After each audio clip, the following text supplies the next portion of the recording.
Muda tudo, porque nós estamos agora recebendo o Rei da Glória, não só no local físico, mas principalmente em nós, principalmente dentro de nós. Nós te amamos, Jesus. Será que você aí na sua casa pode adorar Jesus? Será que você aqui também no templo pode levantar a sua voz e continuar a sua adoração a Ele? Nós te amamos. Tu és maravilhoso. A Tua presença é real aqui. Tua presença é real neste lugar. Tua presença é real na vida dos meus irmãos. Isso, levante mais alto a sua voz, querido. Santo Deus, Tu és maravilhoso.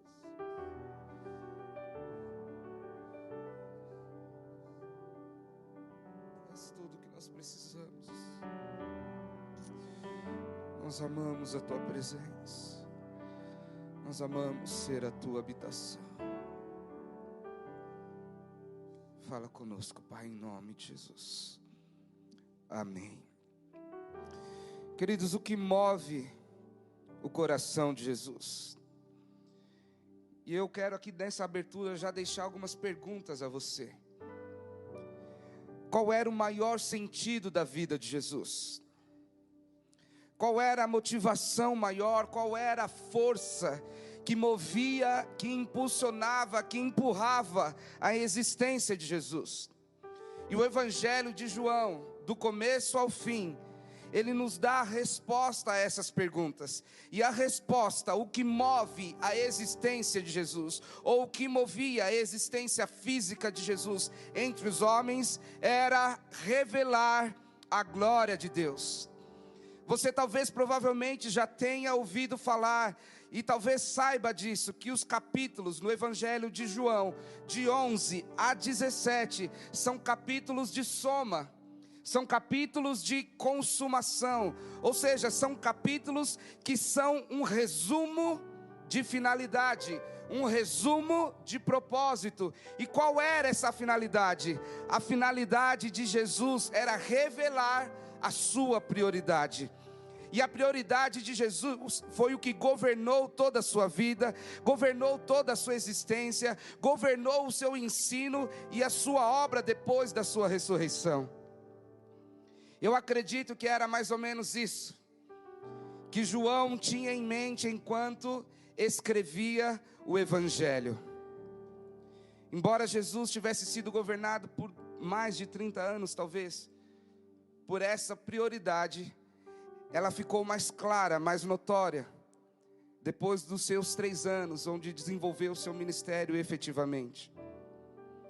Mas para que isso chegasse a nós, da forma como João nos relata no Evangelho, foi necessário na vida de Jesus um ponto de crise. E é nesse momento que Jesus faz um completo ajuste de tudo em sua vida em direção a algo que nessa manhã eu quero chamar de propósito. Diga comigo, propósito.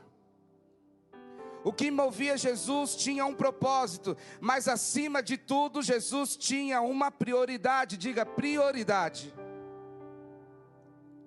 E a prioridade de Jesus era o seu grande desejo, que era manifestar a grandeza de Deus, manifestar a essência e o caráter desse Deus poderoso e maravilhoso. Jesus viveu e morreu por essa prioridade. E eu pergunto a você nessa manhã, qual é a sua prioridade? Se tem alguém do seu lado, pergunte para ele aí, qual é a sua prioridade? Uma das primeiras declarações que João faz ao escrever o Evangelho foi: e vimos a sua glória. Ele está falando sobre Jesus. E vimos a sua glória como a glória do unigênito do Pai. Ou seja, João estava dizendo que o que ele via em Jesus foi revelado pelo Pai. Não havia nada em Jesus que o Pai não tivesse dado a ele. Eu quero que você leia comigo o texto, em João 1,14, que diz a palavra do Senhor: aquele que é a palavra, tornou-se carne e viveu entre nós. Vimos a sua glória, glória como do unigênito vindo do Pai, cheio de graça e de verdade. Em outras palavras, querido, isso é trazer imediatamente ao contexto humano, ao contexto físico, a glória do Pai. João estava dizendo que Jesus viveu como unigênito para manifestar a glória de Deus entre os homens. E João continuou escrevendo o Evangelho como uma grande sinfonia, uma grande orquestra conduzida por um maestro, e tudo o que ele relatava estava perfeitamente alinhado com esse assunto. E o assunto qual era? O assunto era sempre o mesmo. E João fazia questão de bater sempre na mesma tecla. Quero pedir ao Lucas que toque a mesma tecla, Lucas. Tudo o que João relatava, tudo o que ele ensinava, tudo apontava para a glória de Deus através da vida de Jesus. Em todos os momentos que ele relatava a vida de Jesus e a sua própria história e a sua vivência, ele batia na mesma tecla: tudo isso que eu vivo é para revelar a glória de Deus. E eu pergunto a você: para que você tem vivido? E logo após esse contexto, Jesus é batizado. E é nesse momento, queridos, eu preciso que você entenda isso, preste muita atenção nisso. Que após ser batizado, Jesus assume publicamente. Ele assume diante de todos os homens para que ele veio. Essa declaração pública de Jesus, que foi o seu batismo diante de todos, foi um grito da sua alma, foi o desespero do seu coração sendo colocado para fora. Eu imagino que com essa atitude, Jesus estava dizendo para o mundo, mais uma vez batendo na mesma tecla: a glória do meu Pai irá governar tudo, a glória do meu Pai irá dominar tudo, a glória do meu Pai irá mover tudo e todos, porque tudo sempre aponta para Ele. E se a sua existência não aponta para a glória de Deus, é porque você ainda não o conheceu de perto. Porque se devemos viver, nos mover como Jesus viveu e se movia, nós só temos uma prioridade: revelar a glória de Deus em tudo que fazemos. Talvez você esteja se perguntando: ok, pastor, mas como Jesus mostrou tudo isso? E agora eu começo a pregar, e eu quero trazer 4 pontos a você. E o primeiro deles é: em sua vida interior e conduta. Como Jesus mostrou isso? Em sua vida interior e na sua conduta. Queridos, Jesus prezava pelo secreto. Jesus prezava, Ele amava, Ele priorizava o seu tempo de intimidade com o Pai. E essa talvez é uma das coisas mais impressionantes quando você estuda o Evangelho. Você percebe que na vida de Jesus, tudo procede daquilo que Ele desenvolveu no secreto. Muitos de nós cometemos o erro de querer mostrar em público aquilo que a gente não construiu no secreto. A gente quer mostrar uma espiritualidade somente diante das lentes, somente diante das pessoas. E a gente acha que por se colocar à disposição, agora como eu estou diante da igreja, Jesus tem que me usar. Agora fala, Deus. Não, Ele já falou no secreto para quem buscou de verdade. Ele já se revelou no quarto para quem ama a sua presença. Jesus não tem obrigação de te usar porque você pegou o microfone na mão ou está com seu instrumento. Se não há preparo, se não há profundidade na revelação, se não há tempo no secreto, se não há choro, se não há lágrimas no secreto, no escuro do seu quarto, Ele não se revela diante do público. E Jesus sabia muito bem isso, porque a gente percebe que no Evangelho tudo procede, ou seja, tudo veio da intimidade. Olha isso, queridos, tudo veio da intimidade. Jesus não parou diante dos homens e disse: Pai, agora se revela. Não, Ele já havia se revelado. Jesus estava colocando para fora diante de todos. Jesus estava externando a glória que Ele recebeu lá na intimidade. Que tempo você tem gastado com Deus, querido? Ou melhor, investido no secreto? Em João 5,19, veja o que Jesus disse. Jesus lhes deu esta resposta: eu digo verdadeiramente que o Filho não pode fazer nada de si mesmo, só pode fazer o que vê o Pai fazer. Olha aí, o Filho só pode fazer o que vê o Pai fazer. O que você tem visto de Deus? O que você tem conhecido desse Deus? Deixe o texto aí, por favor. O que você tem conhecido da intimidade desse Deus? E ele continua dizendo: só pode fazer o que vê o Pai fazer, porque o que o Pai faz, o Filho também faz. O que o Pai faz, o Filho também faz. Jesus conhecia profundamente o Pai. E mais uma vez eu pergunto, queridos, não em tom de acusação, mas é porque isso tem me movido já algumas semanas, enquanto eu estudava sobre esse assunto.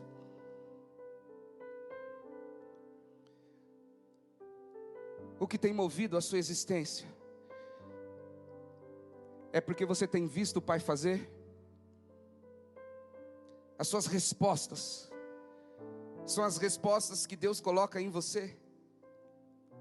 As suas atitudes, a forma como você se move, você aprendeu do Pai?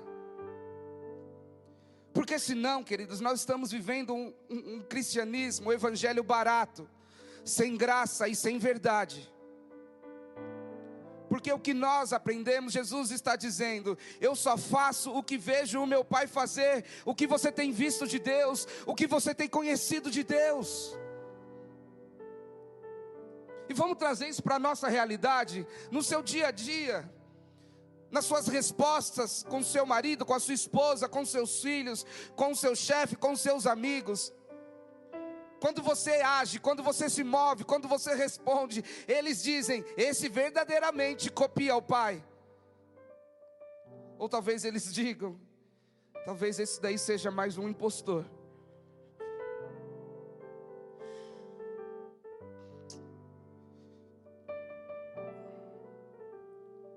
Jesus dizia: eu faço o que vejo meu Pai fazendo. Só pode afirmar isso, queridos, quem conhece o gosto do Pai. Só pode afirmar isso quem conhece o coração do Pai. Só pode afirmar isso quem conhece as peculiaridades do ser, da existência, da alma, da dignidade, do coração do seu Pai.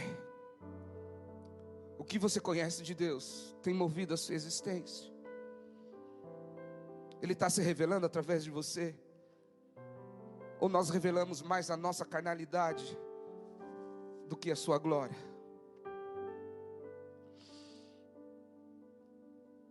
Jesus conhecia o Pai, não diante dos homens. Jesus conhecia o Pai de um para um. A nossa espiritualidade, queridos, eu preciso insistir nisso. Ela não é fruto do que acontece nos templos. Você consegue me entender? A nossa vivência não é fruto daquilo que é gerado nesse ambiente saudável, propício, ungido, preparado para que Deus se manifeste. Aqui a gente só externa aquilo que tem do lado de dentro. Aqui a gente só externa aquilo que aprendeu no secreto. Muitos têm a falsa, talvez, sensação de que os pastores sejam super espirituais, os ministros de adoração, os músicos, os profetas, porque eles externam algo que você gostaria de viver. Mas se eles externam isso, é porque eles construíram isso no secreto. Isso não nasceu diante dos seus olhos.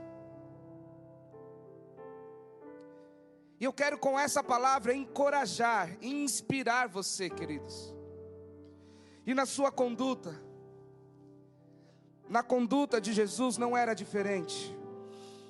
Jesus sabia que a impressão que as pessoas tinham dele, Jesus sabia que a impressão daquilo que as pessoas viam ele fazendo, não podia em nenhum momento, em nenhum segundo sequer, ofuscar a glória de Deus. Porque por mais espiritual que você seja, por mais raízes profundas no secreto que você tenha construído com o seu pai, quando a glória de Deus se manifesta, a melhor coisa que você faz da sua vida é sair da frente.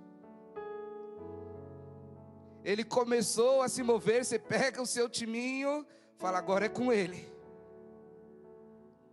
Você tira as suas mãos, não tenta manipular aquilo que Deus está fazendo, porque a glória está se revelando aos homens.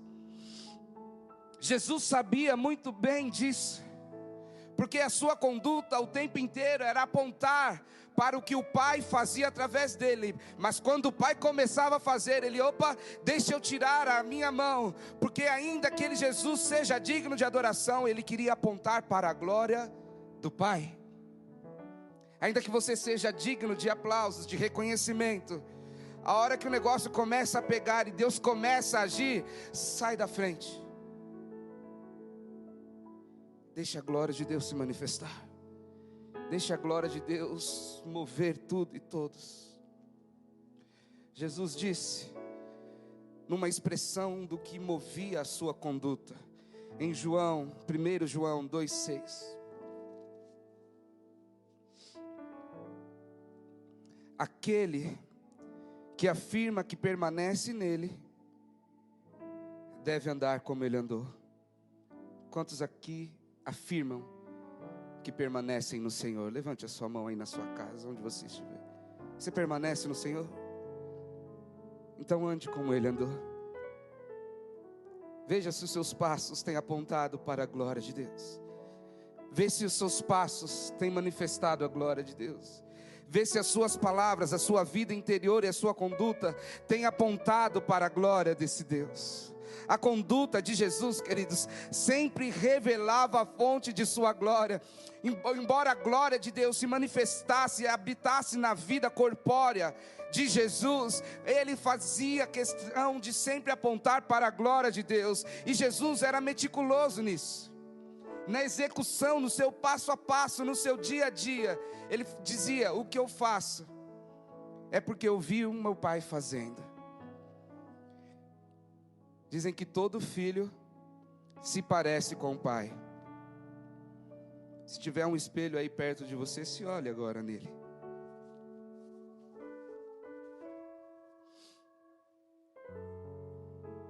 Veja se você se parece com o pai. Veja se as suas atitudes revelam quem ele é. O segundo ponto, queridos, do que movia a existência de Jesus e como ele mostrou que a sua prioridade era revelar a glória de Deus, era em suas palavras. Segundo ponto, em suas palavras. Em João 14, verso 24, olha só o que diz o texto: aquele que não me ama, não obedece às minhas palavras. Estas palavras que vocês estão ouvindo não são minhas. Eu vou ler de novo esse trecho. Estas palavras, isso é Jesus dizendo, ok? Estas palavras que vocês estão ouvindo não são minhas, são de meu Pai que me enviou.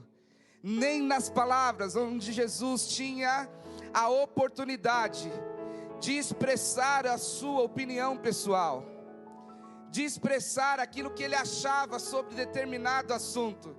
Nem nesse momento Jesus se abstinha, nem nesse momento Jesus se escondeu ou se absteve de revelar a glória de Deus. Ele disse em alto e bom som: estas palavras que vocês estão ouvindo não são minhas, são de meu Pai que me enviou. E as palavras de Jesus revelavam o coração dele.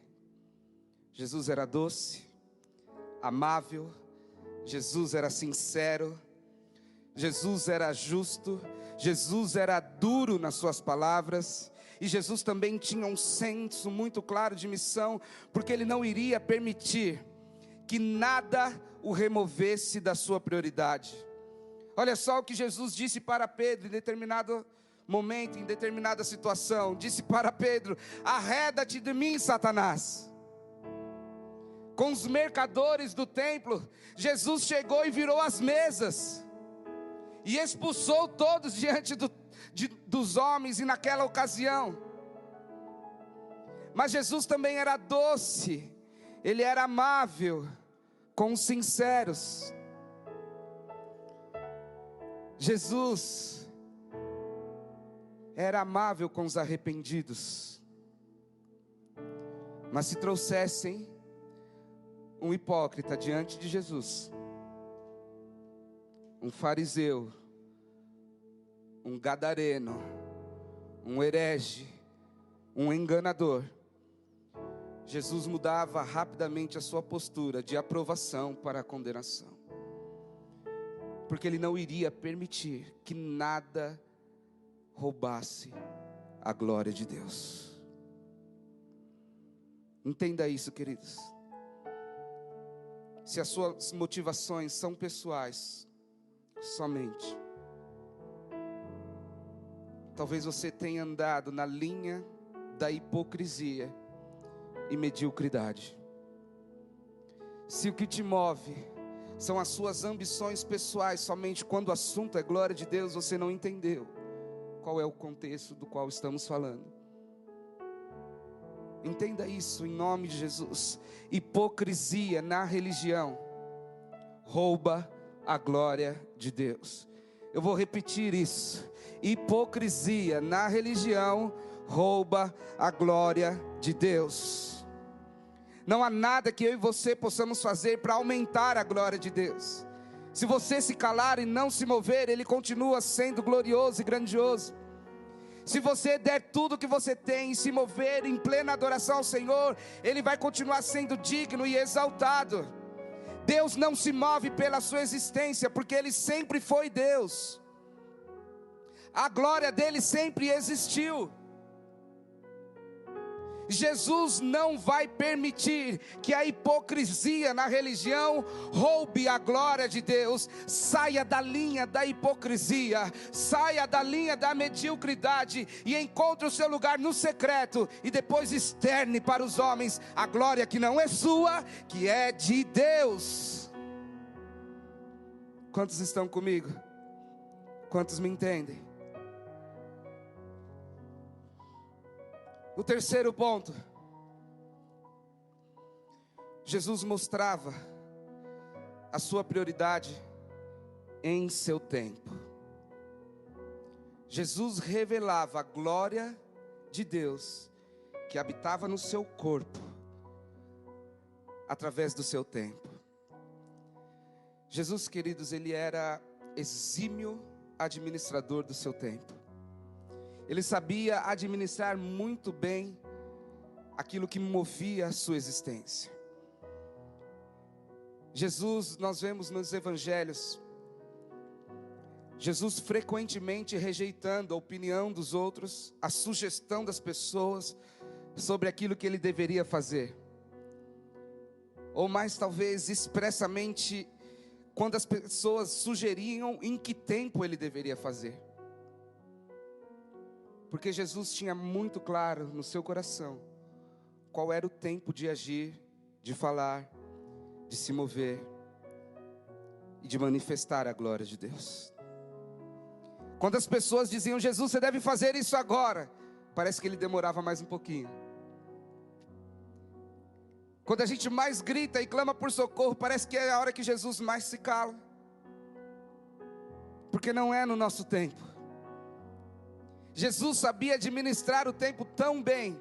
E olha, queridos, ele habitou como homem. Essa situação, ele viveu como eu e você vivemos e administramos o nosso tempo. Porque ele sabia que o tempo do homem não é perfeitamente aliado ao tempo de Deus, se ele não vive para manifestar a glória de Deus. Olha só o que Jesus disse em João 2:4. Respondeu Jesus: que temos nós em comum, mulher? A minha hora ainda não chegou. Ou seja, a família de Jesus, sua própria mãe, seus amigos, talvez seus primos, os seus familiares ou discípulos estavam do lado de fora dizendo: Jesus, chegou a hora de você mover. Jesus, chegou a hora de você agir. E Jesus estava dizendo: ei, que tenho eu com vocês? Ainda não é chegada a minha hora. Eu conheço a profundidade do coração de Deus e eu sei que ainda não chegou o tempo de revelar toda a sua glória. Quantos se lembram, talvez você tenha estudado sobre esse assunto, quando Paulo viveu um incidente na sua vida e ele queria pregar em Bitínia. Mas a palavra de Deus diz que o Espírito Santo não permitiu. Queridos, o propósito de Paulo era nobre. Eu quero ir para manifestar a glória de Deus. Eu quero ir para pregar o evangelho da salvação aos povos. Mas o Espírito Santo não permitiu. Em outra ocasião eles quiseram partir para pregar em toda a Ásia, e o Espírito Santo não permitiu. Paulo foi advertido ali, talvez duramente, dizendo: ainda não é chegada a hora. Queridos, deixa eu te falar algo. Por mais nobre que seja a sua motivação, se não está no tempo de Deus, pare. Tem muita gente com intenção boa, boas intenções, boas motivações, mas a nossa maior dificuldade nesses dias é discernir o tempo de Deus. Eu quero ser usado, e se joga no ministério. Deixa eu te falar algo, querido. A unção fora do tempo, ela te quebra, ela te mata, ela te destrói. Tem muita gente querendo ser ungido, ser comissionado, ser levado, ser convidado para ministrar, ser usado pelo Senhor, mas não construiu a sua base no secreto. Não chegou o tempo. Eu conheço muitas pessoas que foram ungidas fora do tempo. E infelizmente, algumas delas não podem nem ser chamadas de cristãs hoje. Porque a unção fora do tempo, ela te quebra. Ela coloca sobre você uma responsabilidade que você não discerniu. Ela coloca sobre você um peso de responsabilidade que você não está pronto para suportar. E Jesus sabia muito bem disso. Tanto que o Espírito Santo advertiu Paulo e seus discípulos: nós queremos ir para Bitínia pregar o evangelho. Ainda não chegou o tempo. Nós queremos evangelizar toda a Ásia. E o Espírito Santo segurou: ainda não é chegada a hora. E eu quero perguntar a você nessa manhã, querido: o que você quer fazer no seu tempo? O que tem movido a sua existência? Quais são os desejos do seu coração que você quer que aconteça agora, sem discernir o tempo de Deus? E eu não quero de forma alguma ser duro, e me perdoe se pareço ser, mas na verdade eu quero gerar em você essa indignação e talvez até um certo constrangimento, não por mim, mas pelo Espírito e pela palavra. Porque se você está fazendo algo que não está no tempo, nem no jeito de Deus, pare agora. Eu te digo como irmão em Cristo, eu te digo como amigo, o que você quer fazer no seu tempo? E se você estudar a vida de Paulo, você vai perceber que tempos depois, não sei se dias, semanas, meses ou anos depois, o Espírito Santo permitiu que ele e seus discípulos fossem para a Ásia, que eles fossem pregar o Evangelho em Bitínia, e todo o propósito se cumpriu. Diga comigo, querido, isso. O propósito está alinhado ao tempo, não ao meu, mas o tempo de Deus.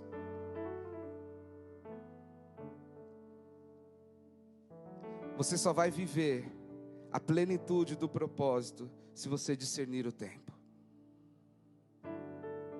Porque aquilo que você conquista no seu tempo, queridos, aí isso escapa pelas suas mãos. Por mais que você feche, agarre, isso escapa pelo vão dos seus dedos. Você fala, meu Deus, eu estou perdendo tudo. Mas o Senhor disse que ia me dar, mas não foi o Senhor que deu, foi você que tomou. A porta que você entrou, não foi Deus que abriu, foi você que derrubou a porta. A gente está clamando por cura no nosso tempo, porque o nosso desespero é notório. Mas Jesus talvez esteja dizendo, ainda não chegou o tempo, aguenta um pouquinho mais, porque eu estou com você. A gente está querendo a prosperidade, as coisas certas no nosso tempo, e Jesus está dizendo, calma. Porque quando eu fizer, quando o meu Pai fizer, toda a glória dele vai ser revelada, nenhuma glória vai ser sua.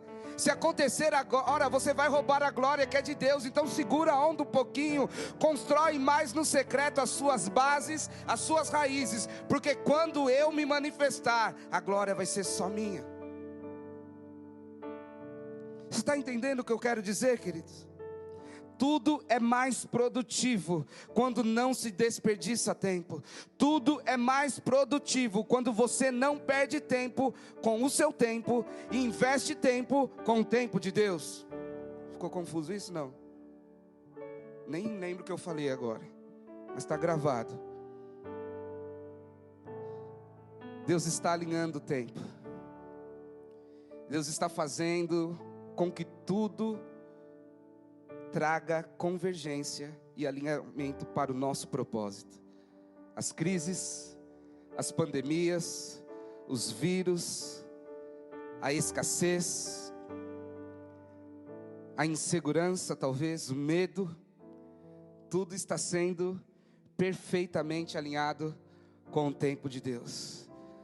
Nós estamos trazendo agora para o centro da vontade de Deus os nossos anseios, as nossas angústias, as nossas dificuldades, as nossas necessidades, a dureza do nosso coração, a falta de sentido para a nossa existência, para o nosso propósito.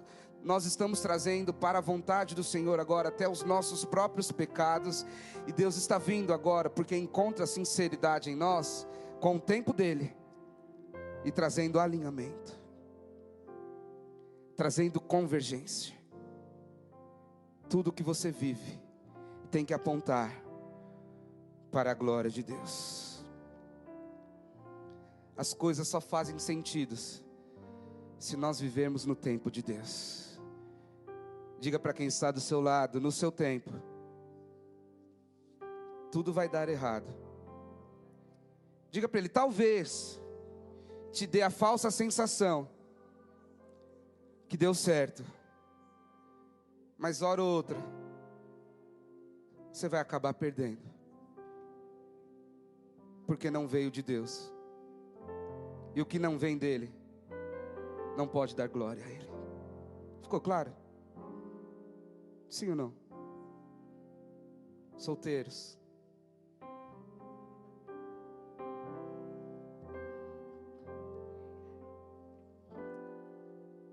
a bênção que vem de Deus, o cremoso, a cremosa, aquele abençoado,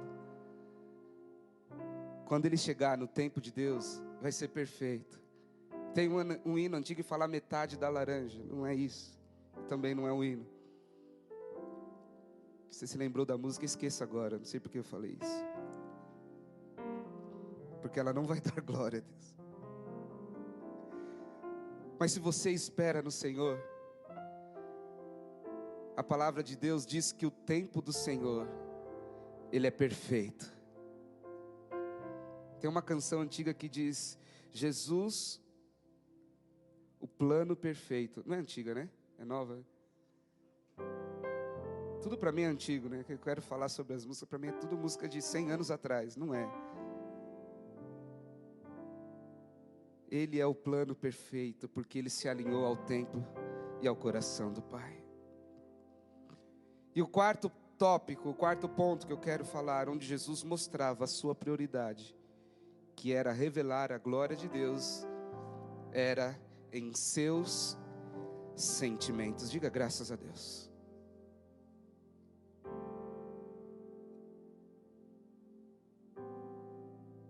Em seus sentimentos. Jesus, queridos, Ele colocava os seus sentimentos pessoais, os seus sentimentos naturais de lado, quando o assunto era a glória de Deus. Ou seja, Ele colocava as suas vontades, os seus sentimentos, aquilo que estava na sua alma, aquilo que movia talvez a sua mente, naturalmente falando, Ele colocava tudo isso de lado, quando o assunto era a glória de Deus. É por isso que nós vemos muitas vezes falando, querido, quando eu aponto erros, quando eu aponto aqui condutas erradas, eu não estou expondo pessoas, não estou expondo instituições, mas são situações que nós somos movidos. Tem muita gente que diz por aí: eu sinto que o Senhor está falando. Mas quando se tem certeza, se diz: o Senhor está falando isso.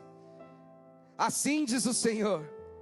Mas também tem muita gente dizendo: assim diz o Senhor, quando o Senhor não disse nada. Ele está parado olhando, dizendo: eu disse isso.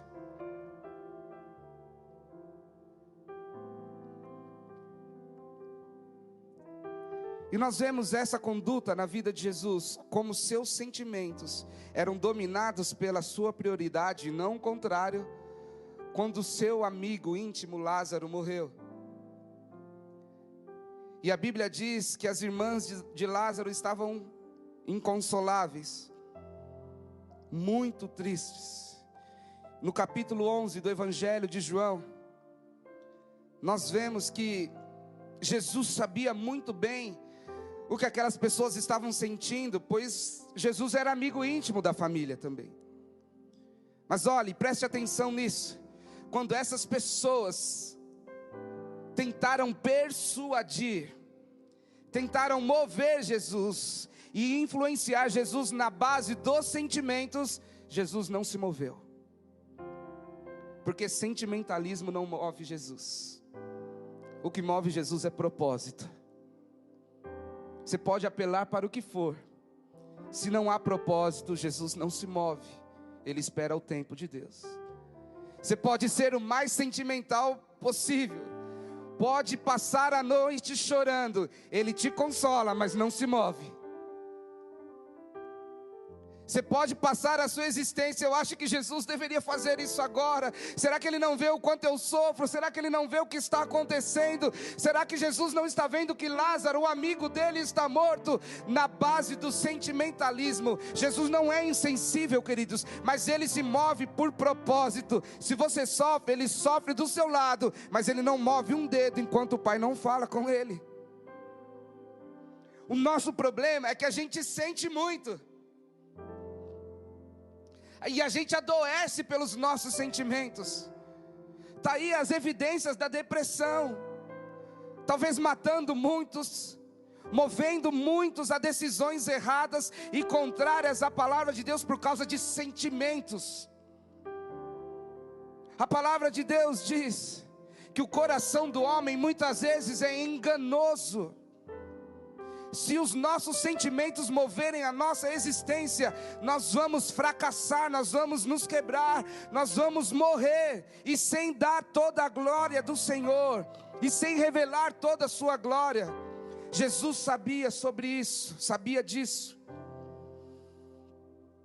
Tanto é que Jesus estava fora da cidade quando seu amigo morreu. Jesus permaneceu 2 dias fora da cidade, e ele sabia o quanto as irmãs de Lázaro estavam sofrendo, mas a palavra de Deus diz que ele só se moveu no 4º dia. Ou seja, a tristeza havia tomado conta de todos, Eu imagino que a situação ali, 4 dias, o morto já estava cheirando mal. Humanamente falando, já havia se esgotado qualquer possibilidade de sobrevida, sim ou não? 4 dias morto. Agora imagine o desespero, porque é natural sentir, chorar pelo luto, pela dor de perder alguém, como as irmãs de Lázaro estavam sofrendo. E elas choravam, compulsivamente choravam. E Jesus também sentia isso no seu espírito. Mas Jesus deixou para se mover, quando humanamente falando, não havia possibilidade nenhuma de sobrevida. Jesus esperou para agir, para que quando Ele se manifestasse, a glória de Deus fosse vista a olho nu. Está entendendo o que eu estou falando, queridos? Jesus age diante das impossibilidades. Se há algo ainda naturalmente falando que possa ser feito, Jesus não põe a sua mão. Se há algo que ainda depende de mim e de você, buscar no secreto, Jesus não vai colocar a mão. Se há algo que depende de mim e de você, mudar a nossa conduta, o nosso interior, as nossas palavras e os nossos sentimentos, Jesus não se move, embora seja legítima a sua dor. Quantos estão comigo? Jesus estava, queridos, esperando para que quando o milagre acontecesse, toda a glória fosse do Pai. E olha só que interessante, quando Jesus para diante do túmulo do seu amigo Lázaro, e Jesus diz: Lázaro, vem para fora, sai para fora. Aí você imagina a situação, um morto andando com o seu corpo, aliás, agora ele já estava vivo, mas era um morto vivo, todo enfaixado, com os seus pés, as suas mãos atados. Eu imagino ele tentando andar como um robô, mas nem na hora do milagre, Jesus se arriscou a roubar a glória que era de Deus. Ele fez o morto sair pelo som da sua voz, mas Jesus não tocou nele e disse: vem para fora. Agora imagine aquele homem todo mumificado, todo enfaixado, saindo do túmulo. Muitos de nós sairiam correndo nessa hora. Fala: meu Deus, não é possível, faz 4 dias que ele está ali. Esse eu tenho certeza que está morto. Alguns mais corajosos ficariam, outros se escondiam atrás das pedras. Deixa eu ver o que está acontecendo. Mas quando aquele homem sai, Jesus diz em alta voz: desatem os nós e deixe-o ir. Você não entendeu nada, né? Mas eu vou repetir. Jesus disse em alta voz: desatem os nós e deixe-o ir. Jesus podia muito bem nesse momento, queridos, pegar o morto, diante de todos, tirar suas faixas, ele abraçar aquele homem que agora havia ressuscitado e andar com ele pelas ruas da cidade, dizendo: olha aí, olha o que minha glória fez com ele. Jesus disse: desatem os nós e deixe-o ir. O que Jesus estava querendo mostrar para nós, queridos, e aqui é uma lição preciosa nesse momento, porque Jesus queria que a glória do Senhor, que agora Lázaro não era mais Lázaro, ele era a glória de Deus manifestada aos homens, vista a olho nu. Deixe que a glória ande por aí sozinha, deixe que a glória se revele sozinha, porque essa glória não é minha, embora o meu Pai tenha me usado, mas agora a glória vai andar pelas ruas, a glória do meu Pai vai andar nos vilarejos, A glória do meu Pai vai entrar nas casas, porque a glória do meu Pai foi ela quem fez isso. A glória do meu Pai vai mover tudo. A glória do meu Pai vai dominar o mundo. Jesus saiu de cena e disse: deixe-o ir. Agora a minha pergunta é: você é o que ainda está atado na sua vida? Porque o milagre já está acontecendo diariamente. Mas vai de você agora. Vai das pessoas que têm ao seu lado, se são amigos verdadeiros, para que desenrolem as faixas. Quem está do seu lado? A quem você tem confiado a sua intimidade? Para quem você está abrindo o seu coração? Porque eu imagino nessa hora que quem desatou os nós da vida de Lázaro foram seus amigos, a sua família, suas irmãs que choravam tanto. Porque se você não tem gente que chora por você, que sofre por você, que é capaz de mover-se horas para ir até outra cidade, para buscar Jesus, para agir na sua vida, você não tem pessoas de verdade, amigos leais do seu lado. Porque Jesus disse 2 frases somente: Lázaro, sai para fora, desatem os nós e deixe-o ir. Eu quero me colocar nessa manhã aqui, como esses amigos de Lázaro. Talvez o milagre já tenha acontecido na sua vida, mas ele está enfaixado, ele está mumificado.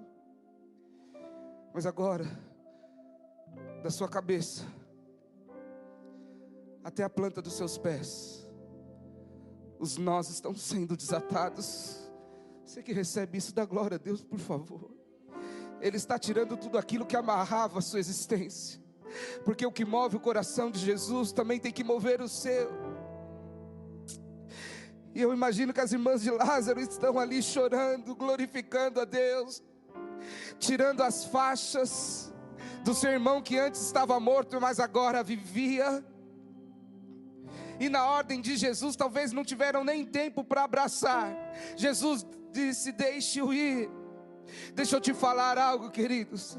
Só vai estar pronto para manifestar a glória aqueles que passaram pelo processo de ressurreição, mas aqueles também que têm amigos leais, que desatam os nós e dizem: a glória não é minha, a glória não é desses homens, é a glória de Deus. Então ande pelas ruas, deixe a glória ser vista, deixe a glória ser comentada, deixe a glória ser manifestada através da sua existência, porque o que Deus faz na sua vida não traz glória para você, a glória é dele mesmo. Ele faz com que tudo volte para ele, a adoração volte para ele, a glória do milagre volte para ele, a glória da ressurreição volte para ele. O que move o coração de Deus é a sua própria glória, e é o que está movendo a sua vida agora. Desatem os nós e deixe-o ir.